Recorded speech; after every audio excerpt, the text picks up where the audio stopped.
Jaime, acabo de tener dos ideas brillantes, pero brillantes, ¿eh? Ya verás. Una, que si tienes un taladro te lo traigas el sábado y me ayudas a poner un cuadro. Es que no tengo taladro. Y dos, si el Kaizen del sábado, verás, ¿eh? Es brillante esta idea. En vez de soltar la turra, que está un poco desorganizada y que, como bien decías, son un montón de temas, yo te hago preguntas, tú las respondes pensando en ti y luego damos algunas pinceladas más técnicas y algunas pautas para la mejora. ¿Qué conseguimos con esto? Como el objetivo del Kaizen, que esto ya lo hablamos, es que cada uno aprenda mejor a entender la comunicación que tiene uno mismo para luego potenciar aquello en lo que va bien, maquillar un poco aquello en lo que no va tan bien o mejorarlo. Si lo hacemos así, damos ese tiempo mientras tú respondes a que la gente también piense en cómo lo hacen ellos mismos y luego damos pautas conjuntas. Y además así también dejas de llevar tú las riendas, que yo entiendo que el podcast lo has montado tú y es para que lleves las riendas tú, pero en el otro podcast también llevas las riendas tú. Entonces basta ya de llevar las riendas, ¿no? Y puedes fluir. Y además tus oyentes yo creo que estarán mucho más contentos de escucharte a ti en un ejercicio de honestidad pleno, de también hacerte consciente de tu comunicación no verbal, para luego ellos poder pensar en ellos y que sea útil. Es que es todo útil, un win-win-win por todos los lados. A ver cómo te explico esto. Tal vez recuerdes que hace mucho, mucho tiempo dedicamos un capítulo a la comunicación eficaz con Itziar García. Fue en el capítulo 40, si no me equivoco. Itziar, además de una buena amiga, es en parte la culpable de que yo me interesara un poco por la comunicación. Trabajamos juntos en distintas etapas en mi época de BlaBlaCar, donde ella es ahora la directora de comunicación para España y Portugal. Creo que comunicar de manera eficaz es una habilidad esencial. Desde la comunicación se pueden construir muchas cosas: el liderazgo, la persuasión, la educación. No sé, es difícil imaginar áreas de la vida donde comunicar mejor no sea útil. Pero lo cierto también es que es una de esas habilidades en la que no nos solemos formar.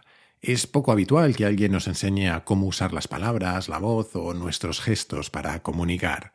Y es una pena porque, como en todo, hay una parte innata, que es innegable, pero también hay mucho que se puede aprender. En aquel primer capítulo de Comunicación Eficaz, hablamos con Itziar de algunas técnicas que se utilizan para estructurar nuestro discurso y para mantenerlo enfocado en los mensajes que queremos transmitir, incluso en situaciones como conversaciones, entrevistas o presentaciones a nuestros jefes, donde no necesariamente tenemos todo el control de la situación. La idea era continuar ese capítulo con algunos más dedicados a otros tipos de comunicación. En concreto, lo que más me habíais pedido los oyentes de Kaizen era que habláramos de comunicación no verbal.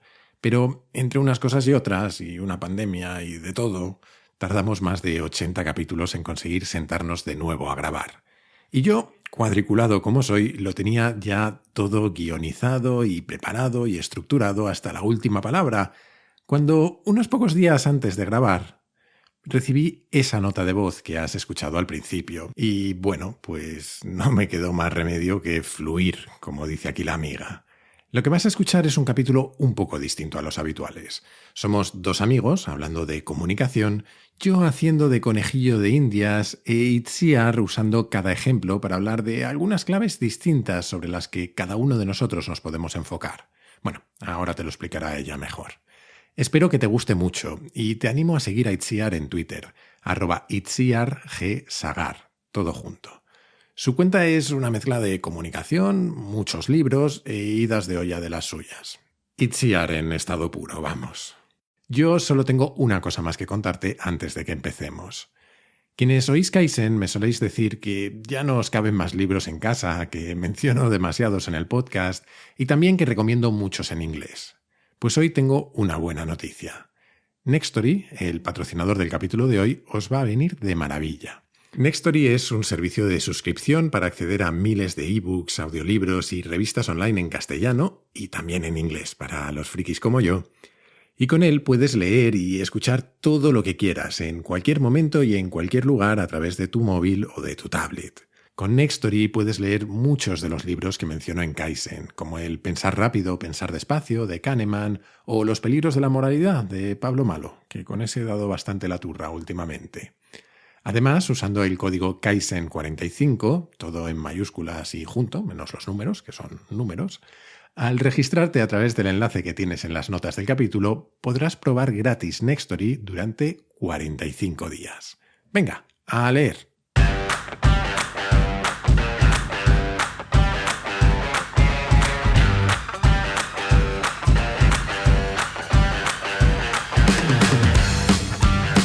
Soy Jaime Rodríguez de Santiago y esto es Kaizen, el podcast para mentes inquietas en el que te acerco a personas, a ideas y a técnicas fascinantes de las que aprender cada día.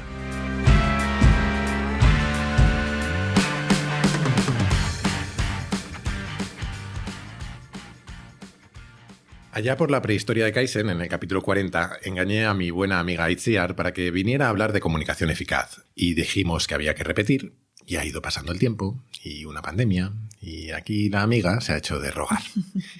Pero por fin, aquí estamos, que diría una portuguesa con alma andaluza a la que Itzi y yo queremos mucho.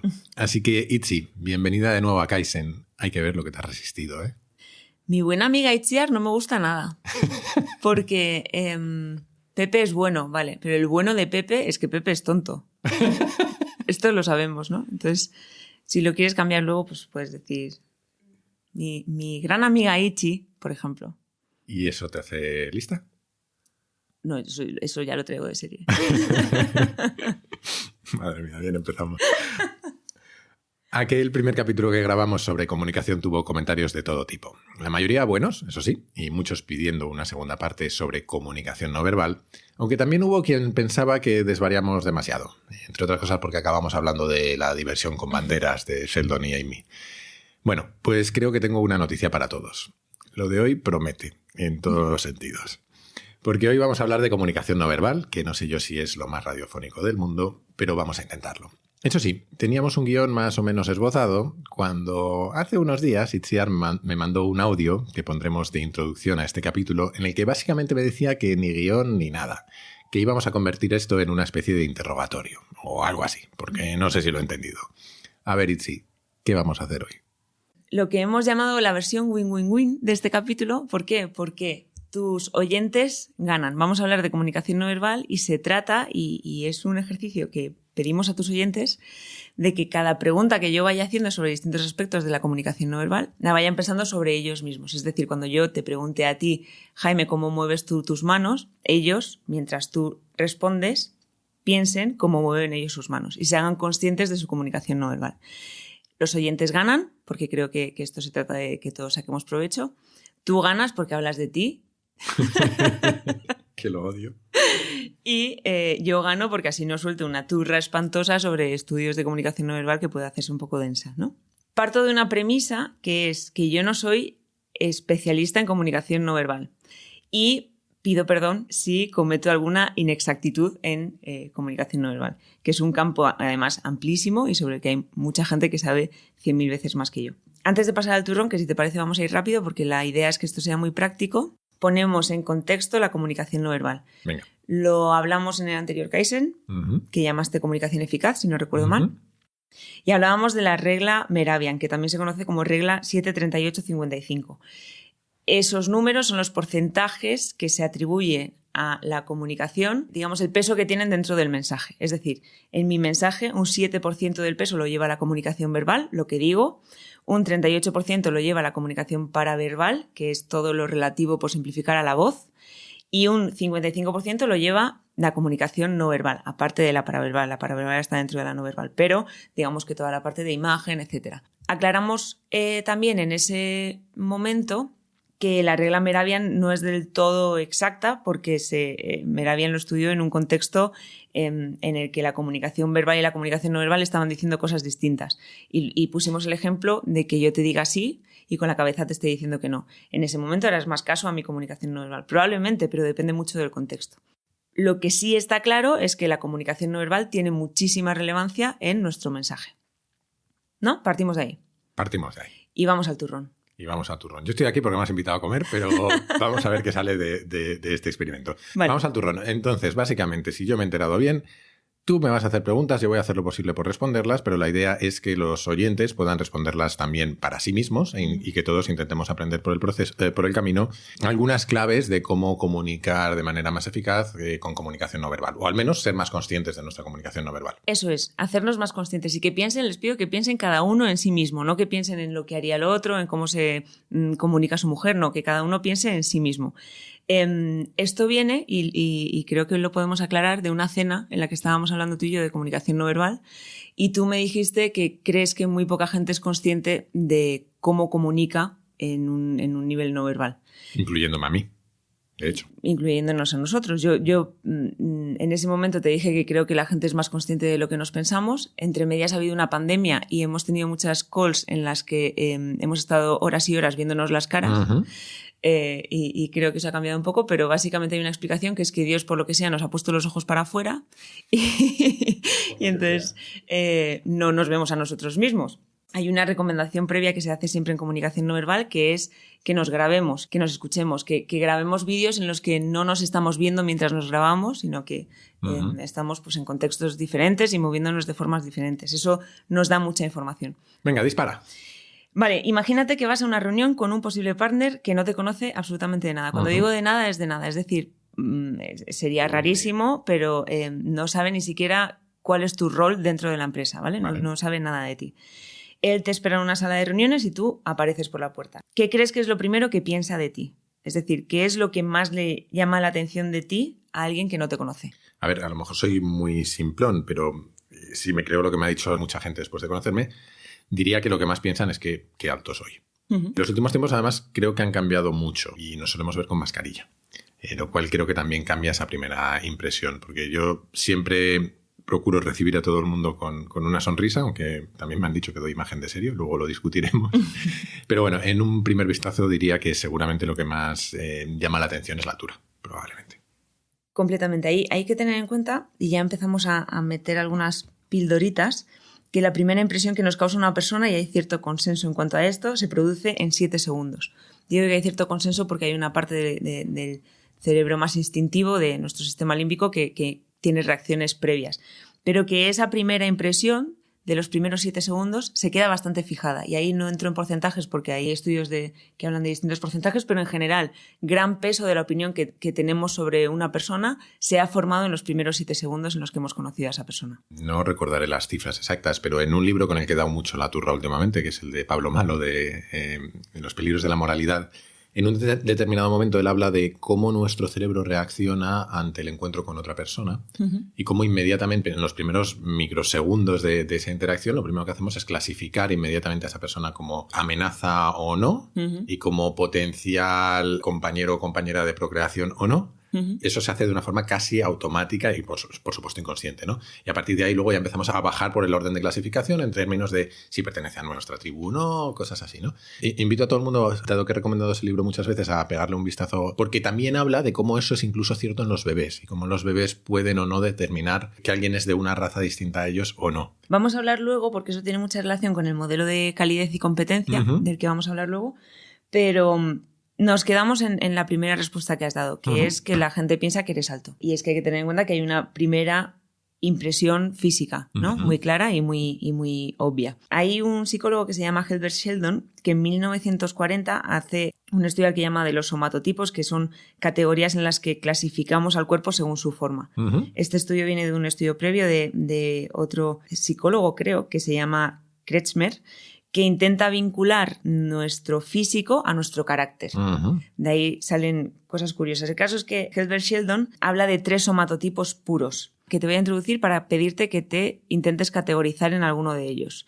Los somatotipos puros son solo 3, luego se descubre que hay muchos somatotipos entre medias y demás, pero para esa primera aproximación nos viene bien. Los 3 somatotipos puros son ectomorfo, mesomorfo y endomorfo. El ectomorfo sería, por simplificar, una persona alta, con las extremidades largas, sin grasa en el cuerpo, sin demasiada musculatura. Más alto que ancho, básicamente, o sea, proporcionalmente respecto a la norma. Mucho más alto que ancho. Mesomorfo, que sería una persona con poca grasa, pero sí bastante musculatura, digamos, este prototipo atlético, ¿no? Como con la cintura más estrecha que los hombros, etc. Sería un ejemplo Barack Obama. Y el endomorfo es una persona que tiene más grasa, que tiene más tendencia a retener grasa, tiene el hueso más ancho y al que, por ejemplo, Kretschmer le atribuye ya per se cierta capacidad más de disfrute. Ese tipo de cosas es las que se estudian en un principio, ¿no? ¿Qué somatotipo crees que es el tuyo? Me has llamado muchas cosas en la vida, pero de estas nunca. Yo soy alto y delgado, así que diría que estoy en algún punto entre el ectomorfo y el mesomorfo. Dicho lo cual, no me resisto a comentar que esto que has dicho de Kretschmer me suena un poco a la frenología y a estas zumbadas que se hizo a principios del siglo XX en las que intentábamos atribuir a comportamientos psicológicos orígenes físicos. Y hasta donde yo sé, no se demostraron como válidas. Sí creo que esto de ectomorfo, mesomorfo, endomorfo está bien a la hora de ser conscientes de la comunicación no verbal, pero no tanto del aspecto psicológico, ¿no? Completamente. Y nos sirve para hacer hincapié en una cosa, que es que nuestro físico no es que sea mejor ni peor, pero conocer nuestro físico nos hace ser más conscientes de la información que el otro recibe sobre mí. Transmitimos cosas distintas, ¿no? Eso es. Y lo hay que tener en cuenta, y lo voy a apuntar ya, que la comunicación no verbal, en lo que consiste y lo que nos gustaría que saliera de aquí, es que hacernos más conscientes de nuestra comunicación no verbal nos permite disimular aquello que no hacemos tan bien y potenciar aquello que se nos da mejor. Esto es una especie de maquillaje, ¿no? Y que tener en cuenta cómo nos comunicamos nos permite jugar con ello y pongo un ejemplo muy claro que me hizo mucha gracia. Mariano Rajoy, antes de las últimas elecciones, ya tenía a su alrededor bastante caso de corrupción y demás y dio una entrevista a Jordi Évole. Creo que gran parte de esa entrevista, bueno, no, seguro, fue acordada con el equipo de comunicación de Moncloa y en ese momento el equipo de comunicación de Moncloa tuvo grandes aciertos, desde mi punto de vista. Uno de ellos, y puede sonar menor, pero me sirve para poner en valor a lo que apunto, que es, empieza la entrevista con Mariano Rajoy y Jordi Évole delante de la Moncloa, en el jardín. Mariano Rajoy le saca como 4 cabezas a Jordi Évole. Eso ya le sitúa en una posición de dominio respecto al otro. Y luego entran en su despacho y está en una mesa bastante humilde, no es una mesa de despacho, vale, es una mesa, si no recuerdo mal, de madera, bastante chiquitita, y ponen a Jordi Évole, sí, a entrevistarle enfrente y a Mariano Rajoy a jugar con un sacapuntas o con un clip o algo así en la mano. ¿Por qué? Porque saben perfectamente que lo que comunica Mariano Rajoy es confianza. A su alrededor está pasando todo lo que está pasando, pero él tiene esa imagen de ser un señor humilde, un registrador de la propiedad gallego que ha caído ahí y que está jugando con sus sacapuntas y que te está diciendo la verdad. Al final, de lo que se trata todo esto es de ser conscientes de las sensaciones que generamos en el otro y de qué información le hemos trasladado al otro y potenciar aquello que nos va a beneficiar, ¿no? Y por matizar una cosa que has dicho, aunque la experta eres tú, pero que me parece interesante, has dicho, ser conscientes de nuestra comunicación no verbal nos permite corregir lo que no se nos da tan bien y potenciar lo que se nos da mejor. Yo creo que para mí hay un matiz más importante y no es tanto lo que se nos da bien o lo que se nos da mejor, sino matizar, valga la redundancia, o potenciar aquello que queremos transmitir. Es decir, creo que tiene más que ver con la intencionalidad de lo que hacemos para reforzar nuestro mensaje, ¿no? Completamente. Se trata de que nuestro mensaje sea un único mensaje y que no haya disonancias entre nuestro lenguaje verbal y nuestro lenguaje no verbal. Seguimos porque tenemos varias preguntas. Hablamos de kinésica. La kinésica es la disciplina de la comunicación no verbal que estudia los gestos y los movimientos corporales.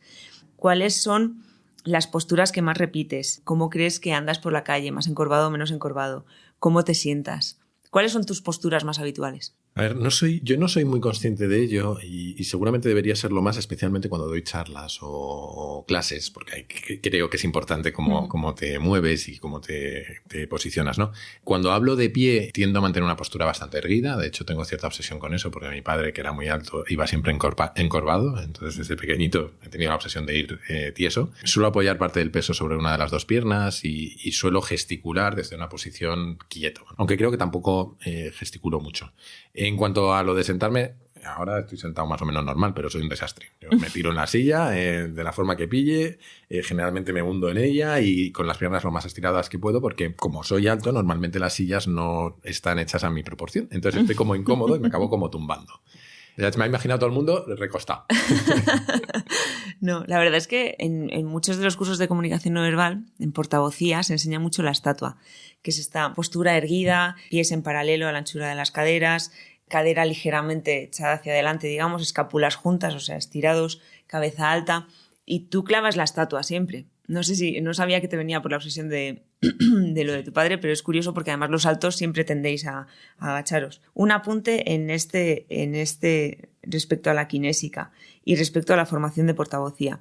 Hemos pasado unos años, y espero que se vaya esta tendencia pronto, en todos los debates, todo el lenguaje no verbal de todos los candidatos era idéntico. Y a mí eso me espanta. Porque no se trata de que todos nos movamos igual, no se trata de que nos digan y esta mano la tienes que poner así y este gesto lo tienes que hacer así, porque al final eso nos convierte en algo que no somos, ¿no? Las Jaime manitas acaba de así, hacer un quietas, gesto. juntas, con los deditos unidos los unos con los otros. Es un espanto y al final ves una especie de calcos, además impostados y muchas veces mal impostados. No se trata de eso, se trata de mejorar. Además tenemos una noticia estupenda para la humanidad, que es que nuestro cerebro es bastante plástico y que nos permite ver qué hacemos mejor, ver qué hacemos peor, ver si eso concuerda con nuestro mensaje o no y poder modificarlo. Que quede claro que no hablamos de que haya que impostar cosas, sino de acompañar, digamos, nuestra comunicación. Hablábamos antes del modelo de calidez y competencia. Este modelo se utiliza bastante para una percepción previa a esos 7 segundos que hablábamos, que se produce por intenciones y habilidad, digamos. La calidez de una persona se detecta incluso en una fracción de segundo. Y hace referencia a su intención, hace referencia a evaluar si una persona es amable, bondadosa, sincera, digno de confianza, comprensivo, etcétera, ¿no? Y acto seguido evaluamos una persona en si es más o menos competente. Hablamos ahí de habilidad, es decir, si es más fuerte o más débil que yo, de su estatus, de su inteligencia, de su eficiencia, de sus habilidades. En ese eje, digamos, en el que colocas en abscisas calidez y en ordenadas. Puede ser. Vale, eje vertical calidez, eje horizontal competencia. ¿Dónde te ubicarías tú? A ver, yo lo primero es que no sé, y aquí me vas a llevar o te voy a llevar la contraria. Yo no sé hasta qué punto se puede desligar ese cuadro de comunicación de la comunicación verbal. Quiero decir, seguramente volvemos a Mehrabian y como de coherente es todo, pero creo que la sensación de calidez o frialdad que podemos transmitir también tiene que ver con lo que decimos y cómo lo decimos verbalmente, ¿no? Pero bueno, voy a intentar responder pensando estrictamente en comunicación no verbal. Yo no soy tímido para hablar en público, de hecho suelo estar bastante relajado y creo que eso proyecta competencia en el eje horizontal, se llame como se llame. A la vez, como te decía antes, por mi físico y por mi postura, creo que no tengo una comunicación corporal especialmente cálida o cercana. Quizá facialmente sí, porque creo que sonrío, pero creo que por como estoy erguido y soy alto y demás, proyecto cierta distancia. Y de hecho sé que cuando hablo puedo transmitir también cierta seriedad. Yo intento compensar eso con un tono cercano y ahí ya entro en la parte de verbal, ¿no? Y soltando alguna parida de vez en cuando. Así que supongo que en el eje vertical estaré en algún punto bastante intermedio. A veces más en el lado cálido y a veces más en el frío. Al menos eso es lo que racionalmente yo pienso de mí mismo. No sé cómo me perciben el resto. Vale. Tú me llevas la contraria, yo puedo llevarte la contraria, ¿no? Todo lo que quieras. Has hablado varias veces, si no recuerdo mal, del sistema límbico. Hablamos de 3 cerebros, ¿no? Del cerebro instintivo, el cerebro emocional y el cerebro cognitivo. Hay que tener en cuenta, y decía que profesionalmente yo me muevo mejor en el ámbito de la comunicación corporativa. Como hobby, me encanta la comunicación no verbal de los animales. Es increíblemente divertido. Prometo. Cada uno tiene sus cosas. Has dicho ya, no pasa nada. Estudio de Monetes que sale sobre comunicación no verbal, paper que me leo. Y si lo piensas así, tiene todo el sentido del mundo que esa reacción sea increíblemente rápida y que no tenga una implicación verbal. Que luego pueda modificarse seguro. Pero que en un primer momento, si tú eres una ardilla y vas por la selva y ves una hormiga, esa hormiga te puede generar más frío o más calor, ¿no? Puedes decir, mira qué mona, o te puede dar un poco más igual. En cualquier caso, tú la evalúas como no competente, con lo cual no corres riesgo y no tienes que tomar ninguna decisión. Tu sistema límbico no tiene que tomar ninguna decisión rápida. Ahora, si tú eres una ardilla y vas por la selva y te cruzas con un león, calor no sientes... y lo que sí sabes es que es competente y que puede matarte, ¿no? Entonces, en ese momento tu cerebro reacciona de una forma rapidísima. En ese momento será tu amígdala la que le diga a tu corazón tú, bombea sangre como puedas a los pies para correr. Y esa reacción es increíblemente rápida. El león no te ha hablado. Pues sin asumir este tipo de riesgos mayores, nuestras reacciones no son para nada conscientes y están bastante vinculadas con esto, ¿no? El miedo, por ejemplo, no tiene que llegar a un componente verbal para que se sienta y además es algo que nos permite seguir vivos, ¿no? Si lo piensas desde un punto de vista evolucionista, digamos, tiene todo el sentido y además está, yo creo que bastante claro. Somos mucho más animales de lo que nos pensamos. Tu mirada, Jaime. ¿Qué pasa? ¿Dónde sueles mirar cuando hablas con alguien? Ahora mismo te estaba mirando a los ojos, creo. De hecho, durante muchos años, en la época de la carrera, la gente me decía que miraba mucho a los ojos y que eso imponía un poco. Y creo que lo he ido matizando con los años. Sobre todo porque me he cogido una manía que es que cuando pienso intento precisar o hablar con cierta precisión o buscar una determinada palabra, miro al infinito, miro hacia otro lado, etcétera, ¿no? Pero creo que en general suelo mirar a los ojos. Miras bastante hacia arriba, tú, ¿no? No sé. Lo estoy recordando ahora. De media, cuando escuchamos, miramos a nuestro interlocutor un 70% del tiempo. Cuando hablamos nosotros, el contacto visual se reduce al 50%. Nos da más vergüenza, ¿no? Es normal. Lo preferido por la mayoría es una mirada de entre 3 y 4 segundos. Menos de ese tiempo se percibe como que estás intentando esquivar la mirada. Más de ese tiempo, pues, como tú decías, ¿no? Puede generar una sensación de incomodidad, de inquietud, sí.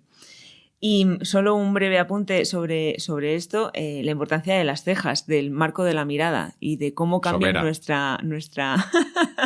Sí, o sea, es muy gestual, pero es verdad que es un marco de nuestra mirada que habla mucho de nuestro gesto. De hecho, ahora que dices eso, en los dibujos animados, muchas veces lo que marca el gesto son las cejas. Sí.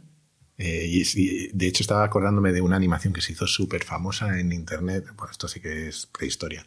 En el internet de finales de los 90, que era un marcianito que cantaba I Will Survive, la canción de Gloria Gaynor, y que solo tenía un ojo, y que en realidad todo el gesto era la ceja. No tenía ceja, de hecho, pero solo como se combaba el ojo hacia todo el gesto. En fin. Qué bueno. No, de verdad que no somos conscientes de... Esto lo tengo que contar. Una vez fui a un sitio de diseño de cejas, Jaime, y entonces el hombre muy predispuesto me dijo, y voy a hacer no sé qué, voy a hacer no sé cuál. Y cuando me vi al espejo luego, me dio un ataque de risa espantoso porque me había cambiado la cara. O sea, de repente tenía cara de sorpresa. Me acordé, en todos los libros de comunicación no verbal salen las imágenes y lo podéis buscar en internet si queréis. Si busquéis Paul Ekman, es un psicólogo que estudia, pues eso, toda la parte de gestualidad de la emoción. Y siempre ponen fotos en toda la parte de comunicación no verbal de Paul Ekman. En algunas sale él, de hecho, y ponen pues las emociones básicas, que son 7, ¿no? Tristeza, ira, alegría, y hay una cara de sorpresa que es como muy, muy expresiva, ¿no? Y yo salí con esa cara. Y ahí de verdad fui consciente de la importancia de las cejas en nuestra expresividad. En fin, avanzamos. Sonrisa. Has hablado antes de la sonrisa. Sonríes mucho. Esto lo sabemos los que te conocemos.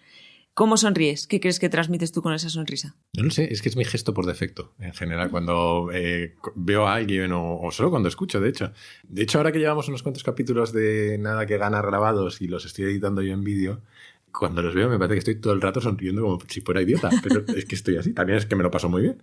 Así que no sé, porque a la vez... Y ahí yo entro con algunas de mis contradicciones, ¿no? Porque a la vez hay gente, incluso gente que tú y yo conocemos en común, que me ha dicho que cuando hago entrevistas de trabajo impongo mucho. Y eso que estoy todo el rato sonriendo. Entonces no tengo muy claro qué transmito con esa sonrisa, porque mi intención es transmitir tranquilidad, pero no sé qué transmito. A ver, es que en un contexto profesional tú eres mucho más serio que en la vida real, ¿no? Pero no dejo de sonreír. Otra cosa es que transmito seriedad. Pero bueno, no hemos venido a hablar de ti. Sí, hemos venido a hablar de ti. No, hemos venido a hablar de comunicación. De hecho, llevamos un buen rato hablando de ti. Ya lo sé. Sí, sonríes mucho. Estoy de acuerdo, lo has apuntado antes. La sensación que generas en un primer momento no tiene nada que ver con conocerte. Y es verdad que sonríes mucho y sonríes muy bien. Gracias. Los niños sonríen de media unas 400 veces al día. Solo 1 de cada 3 adultos sonríe más de 20 veces al día. Esto es una catástrofe. Sí, porque alguien tiene que hacer la media conmigo y está jodido. Sí, yo creo que aquí ninguno de los dos tenemos ningún problema. Tú tampoco tienes ningún problema. Punset hablaba mucho de que podíamos provocar nuestra sonrisa, en el sentido de que si tú ordenas a tus músculos que se rían o que ellos se piensen que te estás riendo, esos músculos le dicen a tu cerebro, oye, estás riendo, y entonces tu cerebro segrega una serie de hormonas que te hacen a ti sentirte mejor. Y esto lo dice él con un ejercicio que, por cierto, aprovecho para decir que yo hago mucho en las entrevistas, que es ponerme el boli dentro de la boca, en horizontal. Lo voy a hacer, perdón, pero hablar así un rato. Yo lo hago mucho antes de las entrevistas para vocalizar mejor durante la entrevista. Y de verdad que es muy útil. Los que tenemos algún problema de vocalización, yo se los recomiendo. Y ese mismo gesto de ponerte el boli dentro de la boca es el que le dice a tus músculos que tú estás sonriendo. Entonces esos músculos se lo dicen a tu cerebro y tu cerebro genera esas hormonas.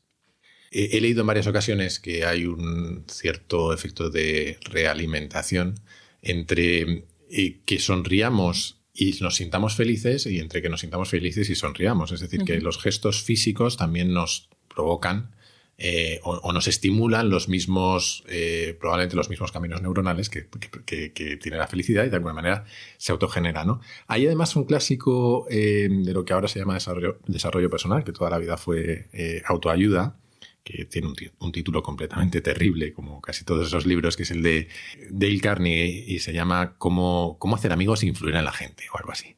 La verdad es que suena a la lectura del más pringado de la clase, pero en realidad tiene algunas reflexiones interesantes sobre cómo somos los seres humanos, ¿no? Y sobre esto de la sonrisa, yo creo que es lo que más se me quedó del libro. Él decía que la mejor forma de gustarles a otros es fijarse en los perros. Decía que los perros son unos de los pocos animales que no necesitan trabajar para comer, que nos basta con mirarles, nos enternecen y los tenemos de compañía al lado y les damos comida. Porque las gallinas ponen huevos, las vacas nos dan leche y los canarios cantan, pero estos no hacen nada. Y dice que cuando un perro se encuentra contigo, te demuestra con todo su cuerpo y toda su alma lo alegre que está de verte. Mueve el rabo de un lado para otro y parece que va a salir, mi perra parece que va a salir volando. Y eso nos transmite una emoción de alegría de la que es muy difícil no contagiarse. Y ahí entramos en que nuestro equivalente es la sonrisa, ¿no? Y entramos casi en la parte de neuronas espejo, que hemos hablado tú y yo alguna vez, que cuando tú ves a alguien sonreír, de forma inconsciente incluso empiezas a sonreír tú mismo porque reflejas esa emoción, ¿no? En mi caso nunca ha sido, o casi nunca es un ejercicio de sonreír de manera consciente para contagiar a otros, pero creo que lo puedes incluso hacer de manera consciente en determinados entornos de comunicación para transmitir determinadas cosas. Por supuesto. Has introducido neuronas espejo, vamos a hablar brevemente de ellas. Las descubrió un señor llamado Giacomo Rizzolatti, que por cierto el otro día descubrí que nació en Ucrania. Y no se puede tener un nombre más italiano. Luego todos los estudios, gran parte de los estudios, porque luego estuvo en Estados Unidos, los hizo en Italia. Entonces él estaba con un macaco estudiando algo así. Tenía tu hobby también. Me encanta.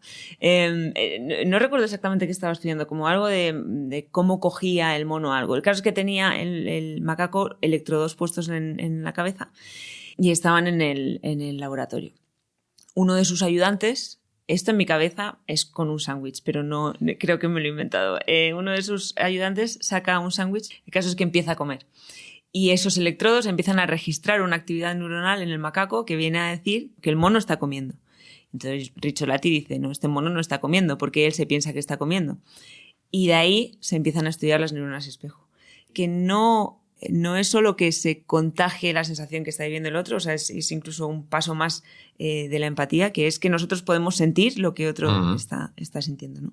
Y esa parte en comunicación no verbal es muy importante. Lo que decías tú, la sonrisa claramente se contagia. Si quieres que una conversación, siempre y cuando el contexto te lo permita, sea más distendida y sonríes, vas a conseguirlo.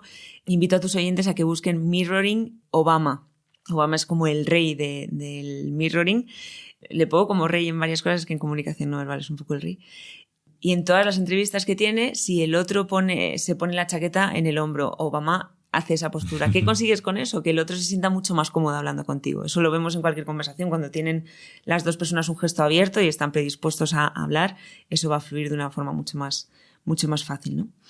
Lo de la sonrisa funciona, de verdad. O sea, suena un poco a homeopatía, pero no lo es. En tu comunicación kinésica, si tienes un día malo y estás con los hombros un poco caídos, con la cabeza caída y demás, y te fuerzas a ti mismo a ponerte recto, a levantar la cabeza, de verdad que tu cuerpo le va a decir a tu cerebro, oye, esto está pasando, y va a segregar las hormonas que te ayuden. A ver, es milagroso, pero... Estaba recordando que hay un tipo que a mucha gente le cae muy mal y sobre el que yo todavía no tengo una opinión muy formada, que es Jordan Peterson.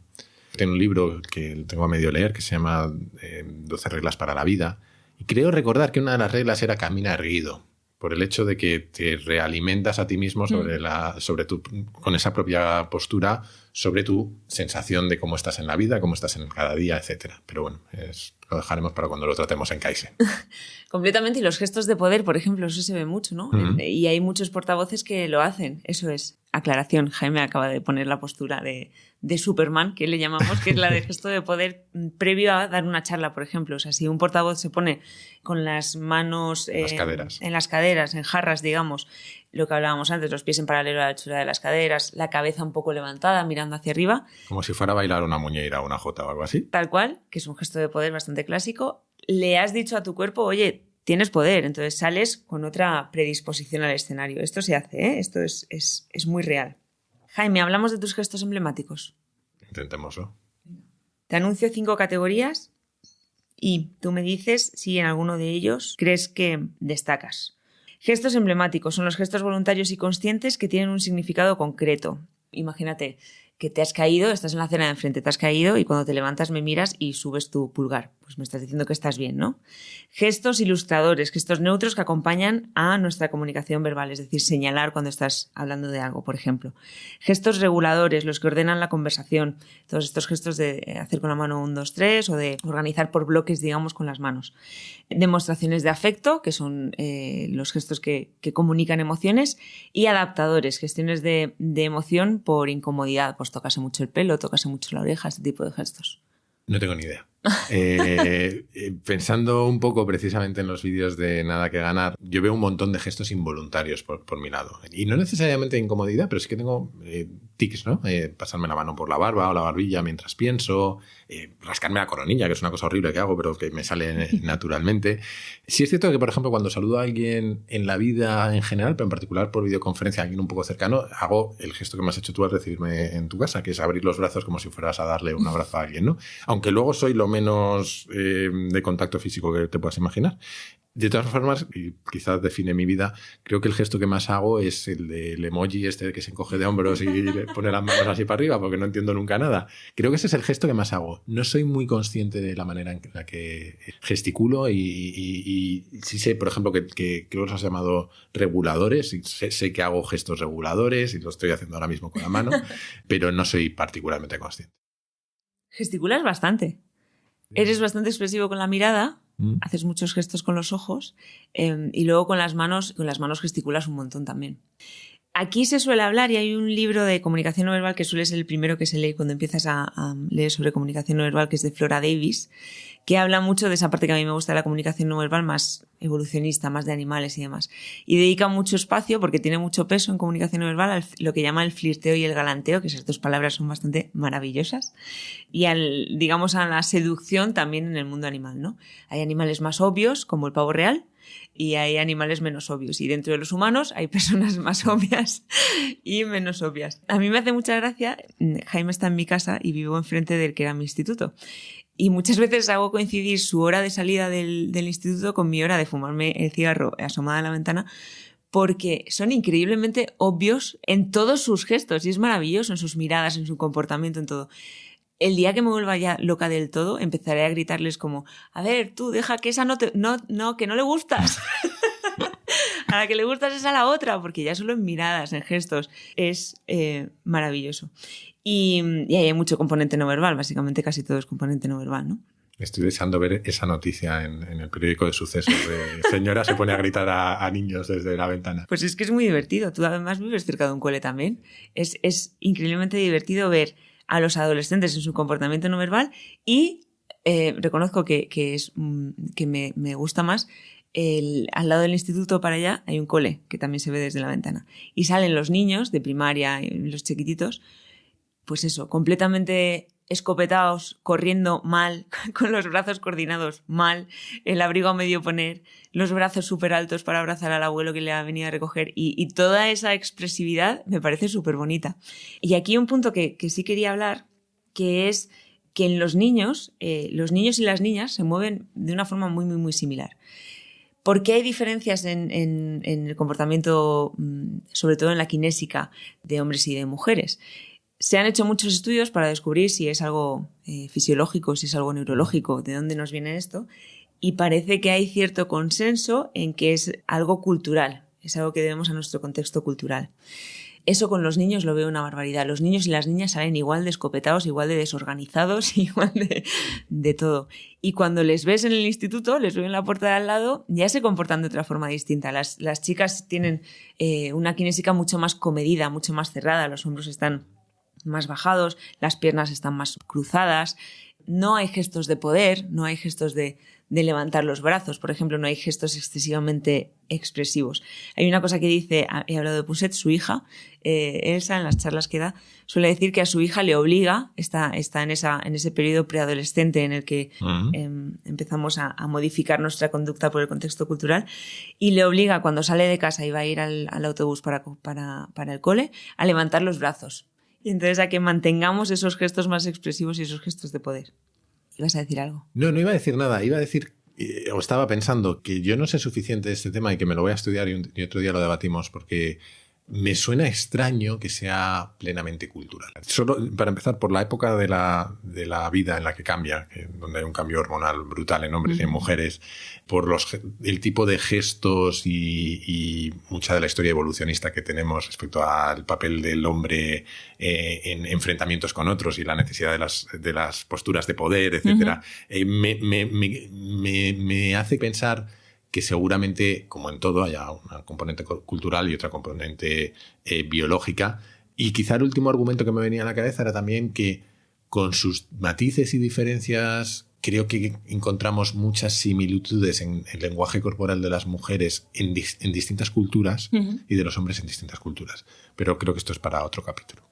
No, y si te lo estudias me lo cuentas y te lo agradeceré mucho, pero coincido, ¿eh? Y luego que hay una parte en la que muscularmente no somos iguales, fisiológicamente no somos iguales. Incluso ectomórficamente, endomórficamente y mesomórficamente. Quiero decir, tenemos cuerpos distintos y transmiten cosas distintas. Pero ese condicionante cultural, de verdad, se ve claramente. Proxemia. La proxemia es la parte de la comunicación. Creía que me habías insultado. Es la parte de la comunicación no verbal que estudia, digámoslo así, los espacios, ¿no? Las distancias. ¿Cómo te mueves en el espacio? ¿En qué espacio vital te sientes tú más cómodo? Cuando hablo en público, la verdad es que me muevo, creo que más de lo que debería. No en el sentido de que me esté todo el rato moviendo, sino que camino de un lado a otro con mucha frecuencia. Me cuesta estarme parado en uno de los puntos del escenario, de la clase, de lo que sea. Creo que no varío mucho de postura, o sea, la postura la mantengo, ni hago una cosa que seguramente debería hacer, que es cambiar la distancia con la audiencia. Eso me cuesta mucho. Yo creo que es que en general soy introvertido y de poco contacto físico y creo que eso se refleja en la distancia que mantengo con la gente. Algo interesante que está parcialmente relacionado con esto es una frase que me dijo una amiga una vez. Me dijo que cuando estoy en grupos de gente siempre parece que estoy a punto de irme. Y es cierto, aguanto poco las situaciones sociales y creo que mi lenguaje no verbal lo refleja. Instintivamente estoy mirando a la puerta o estoy como incómodo y eso tiene que ver con mi espacio vital, ¿no? Con que, por lo que sea, necesito cierta distancia con la gente. La estatua la clavas y andas porque nadie dice que no haya que andar. O sea, lo que no hay que hacer es demostrar nerviosismo, demostrar inseguridad, demostrar lo que hablábamos antes, ¿no? Que esos pies a los que tu cerebro ha mandado sangre porque lo estás pasando muy mal se quieren ir corriendo, sino que sabes dónde estás y que utilizas tu cuerpo como una herramienta para parte de ese mensaje. Yo creo que ahí no hay nada. Es completamente cierto que en todas las reuniones, y te recuerdo en Blabla, pones los pies, por ejemplo, mirando hacia la puerta. Sí, y miras mucho la puerta. O sea, se nota que no quiero juzgarte, Jaime, y esto se escapa de la comunicación no verbal, pero creo que es más porque a veces puede ser un poco impaciente, ¿no? Está bien que pusieras muchos paños calientes. O sea, no, quiero decir que quieres que todo se mantenga a un ritmo. ¿Seguimos? Venga, mejor. Sí, porque si no, a ver, me vas a regañar. Proxémica, de esto estudia mucho Edward Hall, otro psicólogo, que habla de 4 distancias de interacción humana. La más cercana, la interrelación entre 2 personas, digamos, y pues llega a la distancia más larga, que puede ser la de un auditorio, etc. Aquí hay algo a tener en cuenta, que es que hay varios estudios, hace muchos estudios sobre relación médico-paciente, y se ha demostrado que en la mayoría de los casos el motivo de las denuncias, por ejemplo, de pacientes hacia médicos no era tanto su competencia, la competencia técnica del del médico, sino la forma de relacionarse. Es decir, que los pacientes habían denunciado al médico porque no se habían sentido atendidos, no habían percibido que el médico se estuviese preocupando por ellos o no les había generado la suficiente confianza. Muchas veces en nuestro trabajo tampoco somos capaces de llegar a ver la importancia de nuestra comunicación no verbal con personas, sobre todo a las que vamos a conocer en un periodo de tiempo muy concreto y que luego, bueno, pues se van a ir con esa idea sobre nosotros, ¿no? Esto, recordemos, era la parte de proxémica. Pasamos a la conducta áptica, que es la del tacto. En cuanto a contacto físico, ¿qué tal lo llevas? ¿Ya has avanzado antes alguna? Ya he avanzado antes, ¿no? Mi novia, la pobre, ya se ha acostumbrado, pero yo lo de dar abrazos, la mano por la calle y esas cosas es que no me salen. Soy de muy poco contacto físico y no tengo explicación, es simplemente que no me sale, no estoy particularmente cómodo. Hay una parte del córtex que se llama corteza somatosensorial. Pues va a ser eso. Que igual tienes mal, Jaime. Va a ser eso. Si solo fuera esa. No, pero que lleva esa parte de la conducta áptica, ¿no? Te recomendé varias veces un libro, no me hiciste ni caso y luego te lo recomendó un oyente y te lo leíste, el de The Culture Map. Puede ser. Que hablaba mucho de las diferencias culturales y habla también de nuestra conducta áptica y de la proxemia, de la diferencia. Por cierto, proxemia, la mesa que le puso Putin a Macron. Eso es proxemia. Proxemia no es solo lo que hacemos entre nosotros. Es el decorado, ¿no? Claro. Cómo distribuimos el espacio en el que va a haber una comunicación. Y que está lanzando un mensaje absolutamente claro, ¿no? O sea, ya solo ver esa mesa te está lanzando un mensaje absolutamente claro.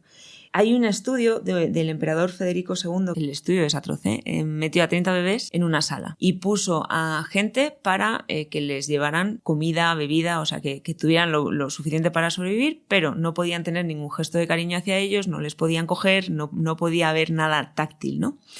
Los 30 niños murieron, el último murió con 3 años.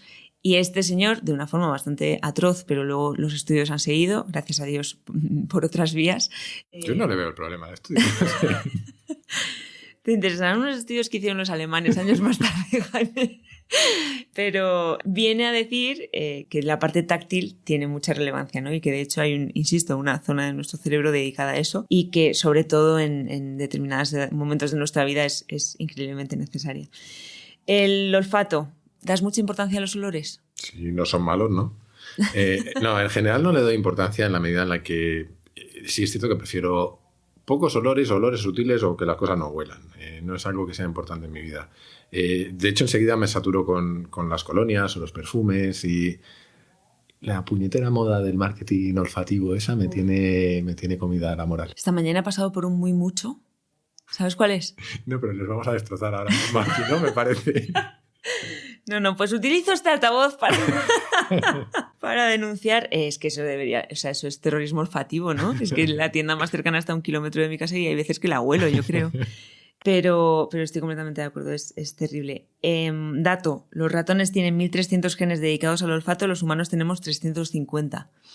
Es verdad que esto tiene relación con nuestra comunicación, pues bastante. Yo hay gente que me cruzo por la calle de la que tengo demasiada información olfativa para haberle visto tan poco tiempo. Y eso también forma parte de nuestra comunicación no verbal. Hablamos de lo que antes llamábamos temperamentos y ahora se llaman caracteres. Luego nos metemos un poco más en faena, pero ¿eres más racional o más emocional? Me conoces, pero creo que racional, claramente. ¿Eres más introvertido o extrovertido? ¿Lo has dicho introvertido. Ya? Si tuvieras que clasificarte en alguno de estos caracteres, ¿dirías que eres más resolutivo, más alegre, más calmado? Son excluyentes entre sí. No, y de hecho pasa como con los somatotipos, hay muchos tipos entre medias. A ver, yo creo que en la medida en la que soy racional, creo que tiendo a ser calmado y analítico. Creo que soy resolutivo porque no me sé estar quieto y entonces necesito ponerme manos a la obra. Y no sé, en la parte de alegre creo que tiendo a ser más alegre que triste, pero no es algo que destacaría. Eso sí, creo que tiendo al optimismo, que está relacionado con eso. Estoy muy de acuerdo. Tú hablas de americanos, yo voy a seguir hablando de españoles. Venga, va. Y voy a hablar, que esto ya lo sabes, de Ramón y Cajal. Profundamente injusto el tratamiento que está haciendo este país, el tratamiento que está dando este país a Ramón y Cajal. Podemos llamarle a esta sección las quejas de Itziar. Por favor. Ramón y Cajal, y lo ves en estudios internacionales, se le sitúa entre los 10 científicos más importantes de la historia, junto con Einstein, Darwin, toda esta tropa.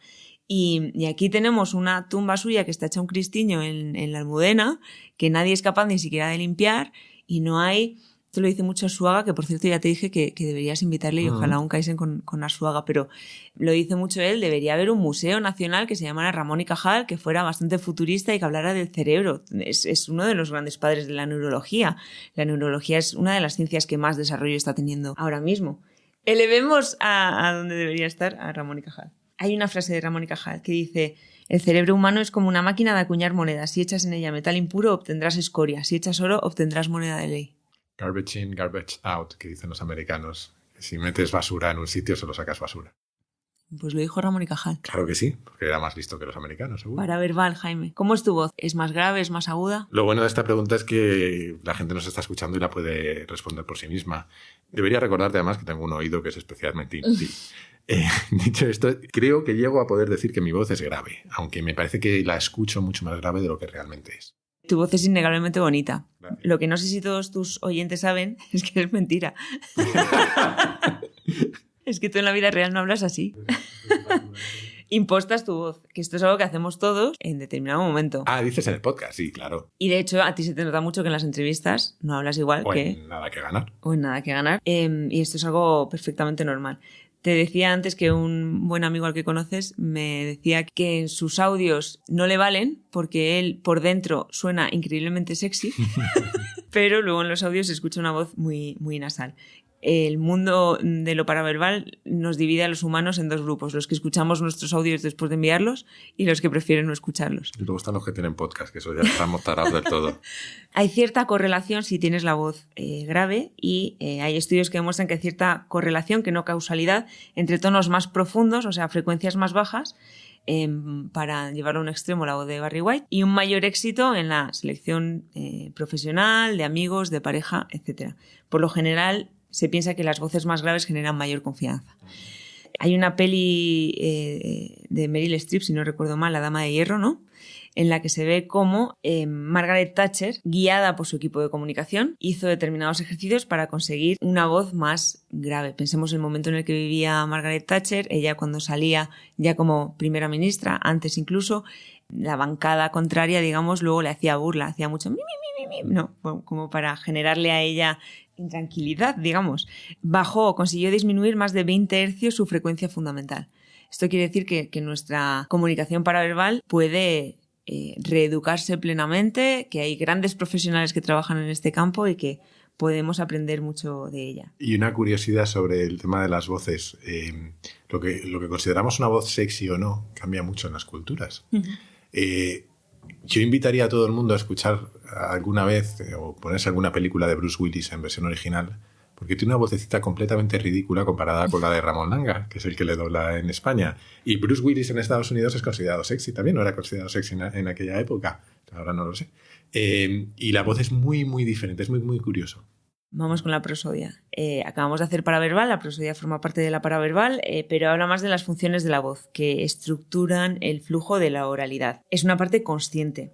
Hablamos, por ejemplo, de tu entonación, de tu intensidad, de la duración de tu discurso, de tu velocidad hablando. A ver, has dicho antes que imposto la voz en el podcast, y es cierto, pero más allá de eso, desde que empecé a grabar el podcast yo tengo un cacao tremendo con todo esto, porque de manera natural, y tú me conoces, tiendo a hablar muy rápido, tiendo a vocalizar poco, tiendo a hablar en un tono de voz bastante suave y un poquito bajo, y creo que modulando, aunque no mucho. Pero al grabar para el podcast me obligo a ralentizarme, a vocalizar, a modular más y a exagerar muchas de esas modulaciones y de esas pausas para intentar ser más claro. Y a veces acertaré, a veces no, pero es lo que intento, ¿no? Lo que es muy curioso es que si escuchas los primeros capítulos y después escuchas los actuales, suenan muy, muy diferente. Hablaba muchísimo más rápido antes. Y lo que es aún más curioso es que cada vez soy menos consciente de ello. Es decir, ahora me pones un guión o un micrófono delante y automáticamente me pongo en modo Kaizen y hablo mucho más lento y muy distinto de cómo hablo tomándonos unas patatas fritas antes de grabar. Hablas mucho más despacio ahora. Sí, no sé por qué. Y ahora ya empiezo a no distinguirlo entre mi vida normal y mi vida de podcast. Bueno, tiene sentido, ¿no? Jaime, esto se ha hecho muy largo. No, y además claro, hay que guardarnos para un Diversión con Banderas 3. El caso es que le hemos dado un buen repaso a la comunicación no verbal. Yo me he sentido un poquito interrogado, pero espero que haya sido interesante para quienes nos escuchan. Dicho esto, Muchísimas gracias, Itzi. Ya diré yo tus Twitteres y tus cosas. Y muchísimas gracias también por la comida a la que me vas a invitar ahora. Vaya por Dios. Así da gusto. Y gracias a ti. Venga, a comer.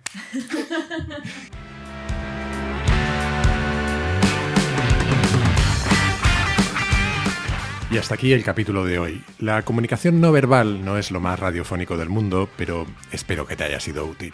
La semana que viene toca un capítulo un poco más normal, dentro de que no sé ya qué es normal y qué no es normal en Kaizen. Hasta entonces te animo, como siempre, a suscribirte y recomendar el podcast en tu plataforma preferida, en YouTube, en redes sociales o, como creo que es mejor, a tus amigos. Así me ayudas a que Kaizen siga creciendo. Además, si te gusta el podcast, puedes unirte a la comunidad Kaizen, una forma de apoyarlo económicamente, que siempre viene bien, y de acceder a un foro en el que conectar con otros curiosos compulsivos, a contenidos exclusivos y a un feed sin publicidad. Para hacerlo, solo tienes que entrar en mi web, jaimerodriguezdesantiago.com, y hacer clic en el banner rojo. Y desde esa misma web o desde mi Twitter, @jaime_rdes, puedes hacerme llegar tus comentarios, tus sugerencias, lo que tú quieras. Siempre contesto, aunque a veces tardo un poco. Y esto es todo por hoy. Como siempre, muchísimas gracias por estar ahí y hasta la próxima.